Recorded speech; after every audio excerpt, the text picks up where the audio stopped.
Hi guys, Nada here, and today I'm going to talk about a brand new case from Fractal Design. So this is the Vector RS case. Now, if you're familiar with the Fractal Design cases, you know that they're very predictable when it comes to the design of the case, and they always go with the concept less is more. So I'm actually quite happy to see that they've done something a bit different. Now this is a modular case, which means that you can change a few things about it. You can change the inside, you can change the top panel, and make this case either into a very storage-based case or a very cooling-oriented case, or a hybrid of the two if that's what you like. Now, this case you can get with a very dark tempered glass side panel or a light one, like we have here. And here in Europe it costs 195 euros, and you need to spend $180 in the US. So let's check it out and see if it's worth its price. This video is brought to you by the new Asus ZenBook Pro Duo. It features a stunning 4K OLED display and a second 4K touchscreen, making it the ultimate productivity laptop. Now with the latest Intel Core processors and an NVIDIA GeForce RTX 2060, it can handle any creative task, and you can even game on it. Check it out using the links in the description below. At its core, the new Vector RS clearly has a lot in common with some earlier Fractal cases, like the Define R6 or the S2, which is not bad as those two were really well-made cases. So the Vector RS is a slightly longer than usual mid-tower case. It is not too big to put on a desk, but with plenty of space for high-end builds, custom loops, or a ton of storage. But the outside panels are completely different. The front panel is a combination of dark glass and steel with an angle, and there is an addressable RGB strip between them.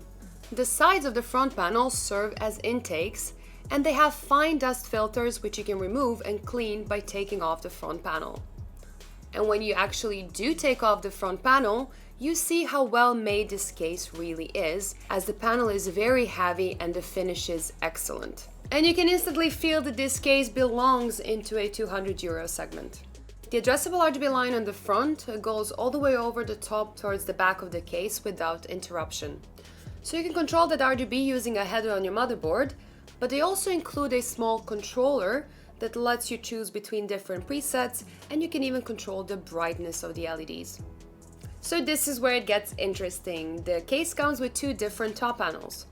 One is glass and completely closed off, and one is a steel mesh panel in case you want to go for fans or radiators in the top. Both are also very well made, and for the steel mesh panel you actually get a dust filter with.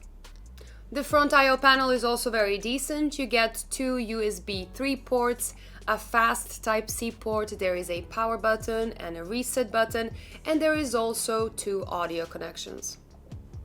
When it comes to side panels, they come off easily enough, and they use a special pin system that actually helps you push the panels in place before you close them using a screw. A system that I think works really well because you don't need to use your hands and feet to hold the panels in place while screwing them in.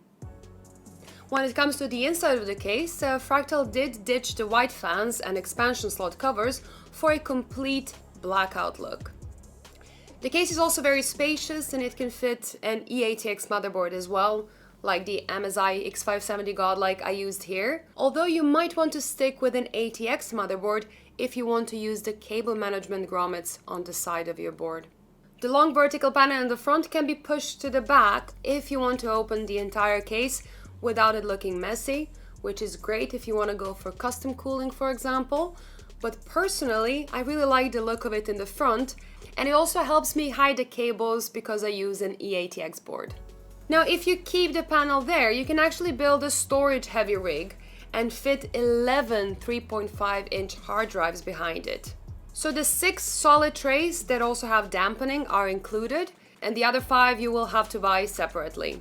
On top of that, you can also fit 4 SSDs, 2 behind the motherboard and 2 on the PSU shroud, though you only have 2 trays out of those 4 included, and if you want more, you will have to buy them separately. Now behind the motherboard tray there is a ton of space, so I really don't think cable management should be a problem, even if you do install a lot of drives. Fractal also includes a PWM fan hub, which can control up to 9 fans, so you can connect 6 3-pin fans to it and 3 PWM fans. The case comes with 3 fans included. You get 240mm fans in the front and one 140mm fan in the back. This case comes with a huge dust filter in the bottom, as well as on the top if you opt for the steel mesh top. Now for the bottom one, you just slide it out, but for the top one, you do need to unscrew and remove the whole top panel.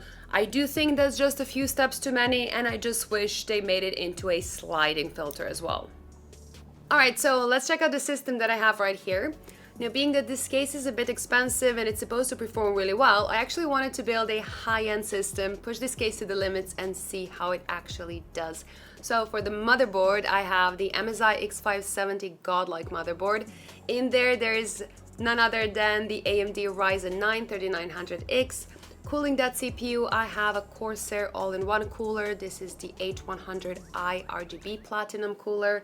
Now, next to that, we have 32GB of water-cooled XPG memory. For the graphics card, I have MSI RTX 2080 Super Gaming X Trio. For storage, I have a Samsung's NVMe SSD, I think it was Evo Plus. And for the power supply, I have our trusted 150-watt Seasonic Prime unit. Now, let's see how this case performs with this particular system in it. Now, in idle, which for the record I measure after all testing is done, we see perfectly comfortable temperatures, but more importantly, how quiet this build actually is. Now, it is really rare to see cases under 35 decibels, especially when using closed-loop coolers and with the top being open. So it's really clear that these heavy panels do a great job of isolating noise. Now, in gaming, we see fairly typical but solid temperatures for these components, again with the noise levels being fairly low.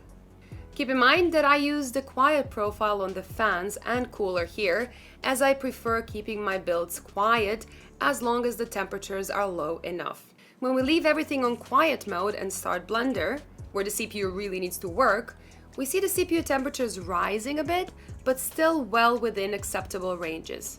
Now see how quiet this build is. 36 decibels for a fully loaded high-end system is actually surprisingly low. Now, when we set all fans to a balance mode, we do see temperatures coming down a couple of degrees, even though noise levels were barely going up. Simply put, this case does a great job at keeping noise to a minimum, but also doesn't choke the airflow. Now, do keep in mind, this testing was done with a ventilated top cover only, as using the glass panel completely chokes the top and should only be used when you have a complete front-to-back airflow setup. So where does that leave us with this Vector RS case?